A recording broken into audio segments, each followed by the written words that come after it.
Today I want to show you how to use two simple ideas to write a piano arrangement, like we did with this arrangement of Darn That Dream.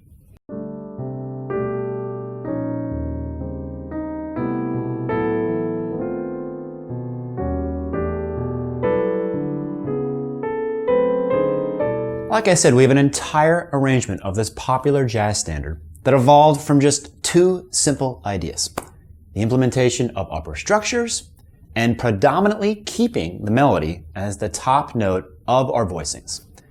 And it's these two simple rules that prompted all of the techniques found in our arrangement. That's it. Everything sprang forward from us following two simple ideas.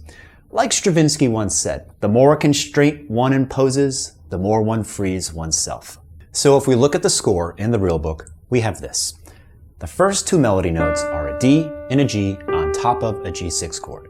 And when I consider my first prompt of using as many upper structure quartals as possible here, I find that there's only one option as it relates to this G here, an A47 perfect quartal. Of all the quartals that have a G as the highest note, this is the only quartal that is consistent with a G6 as the one chord. The problem with this quartal is that it's a bit too ambiguous. It doesn't contain the third of the chord. So we're going to use this as an opportunity to put the third, a B, on the bass. This creates an interval of a 6 between the bass and the melody, a tried and true principle in music. So when we look at the first two beats of the chart in the real book, we see our G6 and our melody going from D to G. Now, if I want to use one of our prompts of using upper structure quartals as often as possible, and the other prompt of keeping the melody note, the highest note of the voicing, I'm essentially left with one option here, and that's an A47, A, D, G. One perfect fourth stacked on top of another. The problem with this voicing is that it's a bit too vague.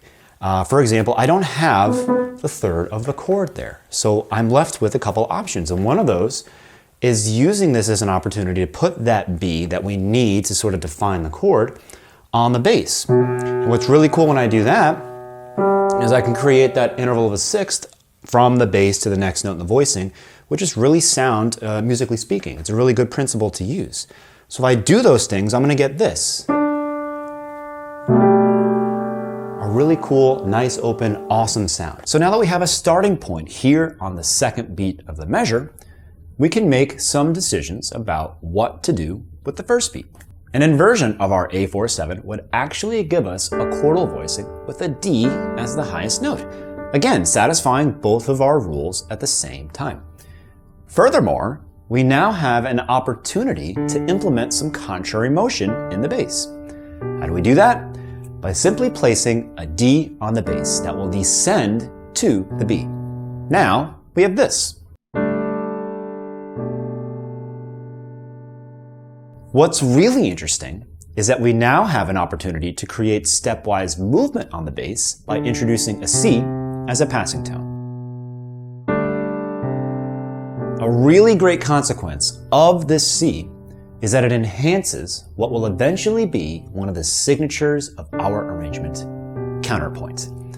The counterpoint here also introduced eighth notes into the arrangement, which helps to create more movement and fluidity in the piece. Now that I've recognized this three-note descending line idea, I can now use it as a recurring motive throughout the arrangement, which is exactly what happens on the next two beats. On the B flat minor 7, we'll use an E47 upper structure chordal, which then turns into a C minor upper structure triad over the E flat 7.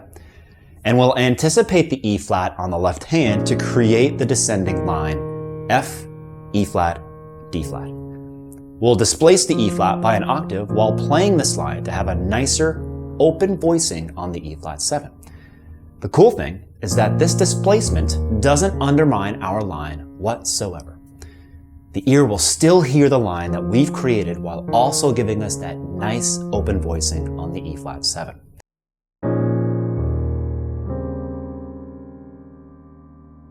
In measure 2, you can see an implementation of the same rules and motives that we established in measure 1. Here we have two inversions of a B4-7 on top of A minor 7 on the right hand. The same inversions that we used in the first measure, both with the melody as the highest note of the voicings. Copy-paste. What's not exactly copy-paste about this part of the arrangement is what's happening on the left hand. Sort of. A literal sequence of measure 1 would dictate that E, D, C appear on the bass here. But we used C, B, A, which does two things. It references the 3-note descending motive, which also gives us our counterpoint, and it continues the previous measure's bass line. And furthermore, we created a stretto by introducing the same motive on the inner line. Stretto is a close succession or overlapping of statements. In other words, our motives are getting closer and closer to one another, rhythmically speaking.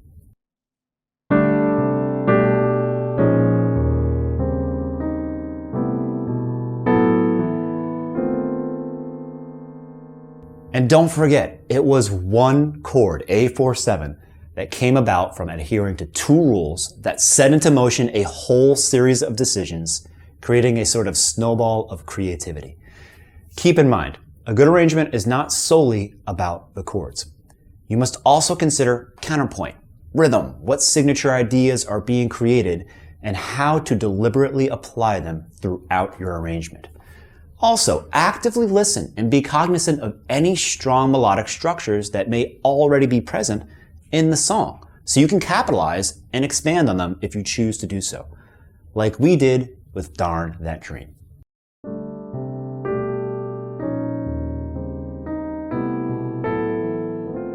So join us next time as we take a deeper dive into the reharmonization techniques that we used in Darn That Dream. And don't forget to like, subscribe, hit that notification bell to stay up to date on current content. And if you really want to help us out, share us with your friends. We'll see you next time. And if you'd like to watch the entire arrangement, go ahead and click right here.